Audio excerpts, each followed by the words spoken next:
Hello guys, welcome back to potatoes diary YouTube channel. Last వీడియోలో next gen GST students కి ఎలాంటి benefits ఇచ్చిందో తెలుసుకున్నాం కదా. ఈ రోజు ఆటోమొబైల్స్ అండ్ ఎలక్ట్రానిక్స్ లో సేవింగ్స్ కోసం తెలుసుకుందాం. ఇన్ కేస్ పార్ట్ 4 మీరు మిస్ అయినట్టయితే కింద ఉన్న లింక్ క్లిక్ చేసి ఇప్పుడే చూసేయండి.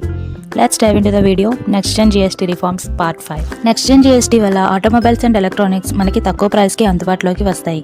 ఇంతకు ముందు అన్ని automobiles including both petrol and diesel cars మీద, 3-వీలర్ వెహికల్స్ మీద అండ్ గూడ్స్ ట్రాన్స్పోర్ట్ చేసే మోటార్ వెహికల్స్ మీద 28% GST ఉండేది. ఈ దివాళీ నుండి దాన్ని 18% కి రెడ్యూస్ చేస్తున్నారు. అలాగే refrigerators, televisions, monitors, projectors and dish washers ఇలా వీటి అన్నిటి మీద కూడా 28% GST ఉండేది. కానీ ఈ దివాళీ నుండి దాన్ని జస్ట్ 18%కి మాత్రమే రెడ్యూస్ చేస్తున్నారు. సో హౌస్ హోల్డ్ అప్లయన్సెస్ ఇప్పుడు అఫోర్డబుల్ ప్రైస్కి లభిస్తాయి. అలాగే టెక్నాలజీ మనకి రీచబుల్ అవ్వడం వల్ల లైఫ్ స్టైల్ కూడా ఇంప్రూవ్ అవుతుంది.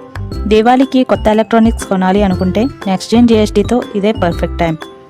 ఇవే మాత్రమే కాకుండా కూల్ డ్రింక్స్, టొబాకో ప్రొడక్ట్స్ మీద ఉన్న జిఎస్టీని 40%కి ఇంక్రీజ్ చేశారు. So friends, next gen GST reforms మన లైఫ్లో ప్రతి సెక్టార్లో డిఫరెన్స్ క్రియేట్ చేశాయి. మీకు ఏది ఎక్కువ యూస్ఫుల్ అనిపిస్తుందో కమెంట్ చేసి చెప్పండి. ఈ వీడియో మీకు నచ్చినట్టయితే లైక్ చేయండి. ఇలాంటి మరిన్ని కొత్త విషయాలు తెలుసుకోవడానికి మన ఛానల్ని ఇప్పుడే సబ్స్క్రైబ్ చేసుకోండి. Keep smiling, bye.